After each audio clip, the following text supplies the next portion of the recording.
자유민주주의에서 자유가 삭제되는 것에 강하게 항의하는 시민 혁명이 일어나고 있습니다. 반갑습니다. 김영은TV입니다. 잠실 올림픽 공원 앞에서요 2030이 주축이 돼가지고 자유를 되찾겠다라고 외치고 있습니다. 국민 주권을 되찾는 싸움을 하고 있습니다. 부정선거, 재선거, 당일 투표, 수개표를 외치면서 우리가 박탈당한 참정권을 되찾겠다, 국민 주권을 되찾겠다라는 슬프고도 거대한 싸움을 하고 있습니다. 자, 자유를 삭제하고 있는 지금의 대한민국을 보면서 홍콩이 떠오르는데요. 지금 대한민국에는요 생각지도 못한 섬뜩한 법안이 통과됐습니다. 아시죠? 오는 7월에 시행이 됩니다. 시행이 된다라고 하는 건 이미 스타트 떨어졌다라고 봐야 되겠죠. 입틀막법. 자, 정보통신망 이용 촉진 및 정보보호 등에 관한 법률 개정안입니다. 겉으로는요 가짜뉴스 퇴치한다, 딥페이크 근절이다 라고 근사하게 정의로운 척 포장을 하고 있지만요, 실체를 들여다보면 제2의 홍콩, 아니 그 이상의 전체주의적 통제가 또아리를 틀고 있습니다. 예를 들어서 북한이나 중국에서 정권의 심기를 건드리는 법안을 발의하면 어찌 됩니까? 착살납니다. 흔적도 없이 쥐도 새도 모르게 사라지거나 사회적으로 매장을 당한다라는 거, 지금 대한민국이 딱 그 길을 가고 있습니다. 워밍업 한번 했죠. 경복궁 돌담길에 떵을 싼 특정 국가의 국민들에게는 5만 원 범칙금. 그런데 그 특정 국가의 국민들을 향해 가지고 뭐라고 했다고 대한민국 국민들은 갑자기 긴급으로 잡아가기도 했습니다. 권력의 눈에 거슬리는 입은요 모조리 틀어막겠다, 비판 세력에 대해서 싹을 잘라버리겠다라는 검은 손길이 마침내 수면 위로 드러난 겁니다. 심지어 동맹국인 미국마저도요 이 한국의 이 법안에 대해서 기술 협력을 위협한다라면서 이례적으로 강력한 우려를 표명하고 나섰습니다. 기술 협력, 그 말은 뭡니까? 유튜브나 인스타나 스레드나 이런 거에 대해서 강력하게 국가가 통제를 들어간다라는 건 퇴출에 대한 이야기를 하고 있는 겁니다. 대한민국 망신도 이런 망신이 없죠. 뭐 때문에? 이재명 때문에. 오늘 영상 끝까지 보시고요. 이 거대 야당과 전체주의 세력의 언론 장악 음모가 어떻게 우리 자유를 도둑질하고 있는지 똑똑히 확인하시기 바랍니다. 성구독, 후시청 부탁드리도록 하겠습니다. 대한민국을 좀먹는 전체주의적 악법의 실체를 낱낱이 고발하는 이 채널 영상 계속 살아남아야지만 대한민국 국민들에게 어떻게 진실을 전할 수 있겠죠. 구독 버튼 꼭꼭 눌러주시고요. 멤버십 가입도 부탁드리도록 하겠습니다. 롱폼의 한계를 채워주는 숏폼 계정들이 일방적으로 수익 정지, 계정 폭발을 당하고 있습니다. 저와 연동되어 있는 보수의 비밀병기들까지 활성화시켜주는 가장 큰 힘은요 여러분들의 적극적인 참여다라는 거죠. 댓글 한 줄의 힘도 보여주시기 바랍니다. 감사합니다. 자, 지난해 12월 24일입니다. 대한민국 국회에서는 실로 충격적인 입결이 있었습니다. 제적 177, 찬성 170, 야당의 주도로요 정보통신망법 개정안, 입틀막법이 강행 처리됐습니다. 국민의힘이요 2박 3일 동안 필리버스터를 했고 온몸으로 막아섰습니다. 언론계, 시민단체, 법조계 한 목소리로 위헌 요소를 지적했습니다만 민주당 뭐 없죠, 막 그냥 이재명식입니다, 뭐 어쩌라고 아랑곳하지 않고 통과를 시켰습니다. 자, 이 법안의 위험성은요 이미 국격을 넘어서 가지고 대단한 경고장을 받고 있는데요. 미국 국무부 세라 로저스 공공외교 차관은요 지난 이 12월 30날 X를 통해 가지고 뼈있는 일가를 날렸습니다. 뭐라고 했냐? 한국의 네트워크법은 표면적으로는 명예를 훼손하는 딥페이크를 바로 잡으려고 하는 것처럼 보이지만 실제적으로는 훨씬 더 광범위한 영역까지 영향을 미치며 기술 협력을 위태롭게 하고 있다. 기술 협력. 그러니까 대한민국의 인스타, 유튜브 이거 지금 퇴출될 가능성도 있다. 중국처럼 말이지. 그 말입니다. 동맹국의 국내 입법 절차에 대해서 미국 국무부가요 이렇게 즉각적으로 공개적으로 우려를 표명한 건 극히 이례적인 일이다. 그만큼 이 법안이 내포한 검열권 이게요 폭력적이고요 국제적인 기준에서도 독재 국가 수준에 들어가 있다라는 겁니다. 자, 제2의 홍콩이다 라는 말이 계속 나오는데요. 저는 끔찍한 데자뷰를 느끼고 있습니다. 이 민주당 이 좌파리들이 왜 이렇게까지 무리수를 두는 것일까? 왜 이렇게 자유를 삭제하고 언론을 장악하려고 하는 것일까? 자, 한번 보시기 바랍니다. 민주당이요, 그동안에 어떤 이중 구조로 설계를 해 왔는지 말이죠. 자, 방송 3법 많이 들어보셨죠? 공영방송 지배구조 개편을 통해 가지고요, 언론 노조의 영향력을 극대화했습니다. 언론 노조.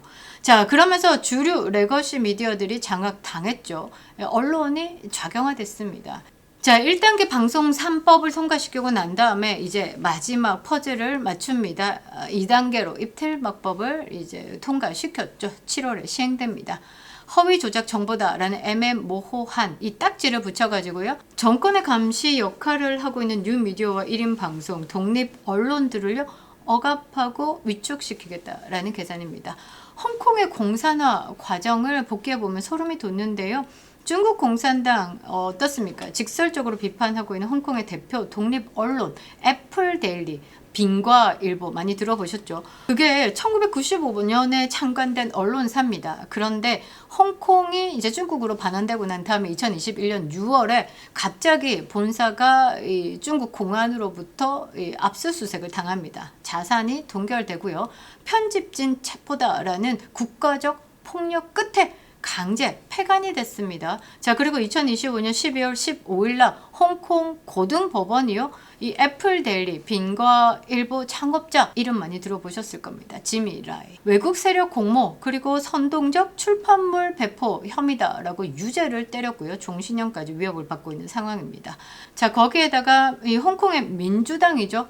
지금 대한민국의 뭐 국민의힘 같은 31년의 정당 역사를 마감하고요, 강제 해산됐습니다. 지미 라이 같은 경우는요, 이 트럼프 대통령이 굉장히 이 소중하게 이야기를 했고요, 이 지미 라이의 석방에 대해서 매우 관심을 보였습니다. 시진핑 만나는 그 정상회담에서요, 지미 라이 석방에 대해서 직접적인 촉구 메시지까지 던졌죠. 그리고 트럼프 대통령이요, 시진핑 만나러 가기 전에 그를 구해내겠다까지도 공언을 했습니다.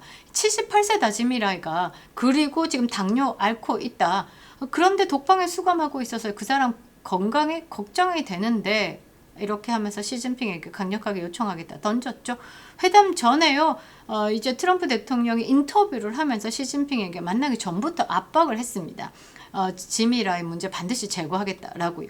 그런데 시진핑이가 트럼프 대통령 만나가지고 도가니가 닳도록 무릎을 꿇었는데, 희한하게도 이 지미 라이에 대해서는 약간 입장이 강경하더라고요. 뭐라고 했냐? 지미 라이 문제에 대해서는 좀 처리하기가 까다롭다라고 트럼프 대통령에게 들이받았습니다.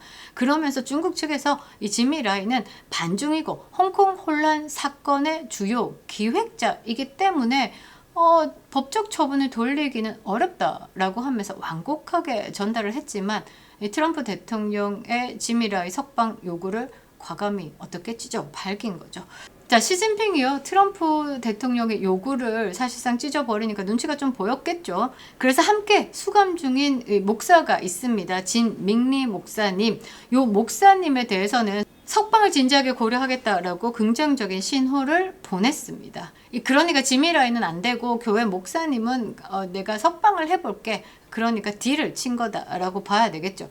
자, 트럼프 대통령은 자기의 말이 안 먹히는 것 때문에 조금 뿔이 났습니다. 그러면서 지미 라이 석방에 대해서는 조금 낙관적이지 않다라고 솔직한 신경을 덧붙이기도 했는데요. 자, 지금 대한민국에서 벌어지고 있는 일련의 사태가 이 홍콩의 비극과 너무나도 판박이다라는 거 소름 돋지 않습니까? 합법이다라는 탈을 쓴 전체주의 세력이요, 언론의 자유를 박탈하고 종교의 자유, 그러니까 차별금지법 요것도 있죠. 자, 그것으로 이 종교의 자유까지 말살하려는 프로젝트가 본격화된 겁니다. 자, 이재명 정권은 이 법안으로 가짜뉴스 철퇴를 가하겠다라고 큰소리 치고 있지만, 뭐 이재명은 합니다. 거짓말을 술술 합니다. 존경한다 했더니 진짜 존경하는 줄 알더라, 그 말이죠. 자기 진영 사람들은 보호할 겁니다. 자, 이 법안이 그토록 척결하겠다라고 외치는 가짜뉴스 선동 기준을 엄격하게 진짜 들이댄다라고 하면 가장 먼저 철퇴를 맞는 건 누구? 김어준이다라는 거죠. 누구? 매불쇼다라는 겁니다. 자, 그러나 그들은 보험하게 쌓여가지고 이 우파 정치 유튜브에게만 철퇴를 가하겠죠. 권력은 유한합니다. 지금 권력을 잡고 휘두르는 칼날이 결국은 자기들 진영 내 가장 악질적인 선동가들에게 반드시 부메랑으로 날아갈 겁니다. 우리 국민들은 똑똑히 지켜볼 것이다 라는 거죠. 언론이요, 권력을 감시하지 못하고 권력의 신여로 전락하는 순간 민주주의의 뚝은 무너집니다. 주류 언론을 장악하는데 이어서 뉴미디어 개인의 입까지 틀어막겠다라는 입틀막법, 이거 완성되면요, 대한민국은 사상의 자유 사라집니다. 종교의 자유 짓밟힙니다. 전체주의 도미노를 막을 수는 없다라는 거죠. 그래서 오늘의 투쟁이요, 내일이 없는 싸움이다라는 겁니다. 잠실에서요, 지금 많은 국민들이 외치고 있습니다. 전국 각 지역에서요, 지금 재선거를 외치고 자유민주주의에서 자유가 삭제되는 것에 강하게 항의하는 시민 혁명이 일어나고 있습니다. 저것들이요, 이 합법이라는 종이 쪼가리 들이밀면서 자유 대한민국의 근간을 도둑질하게 내버려 둬서는 안 된다라는 거죠. 이 끔찍한 법안의 실체 널리 알려주시기 바랍니다. 투표장과 행동으로요, 저들의 전체주의적 폭주를 심판해 주시기 바랍니다. 자유를 지키는 우리의 싸움에 함께 힘을 보태주시기 바랍니다.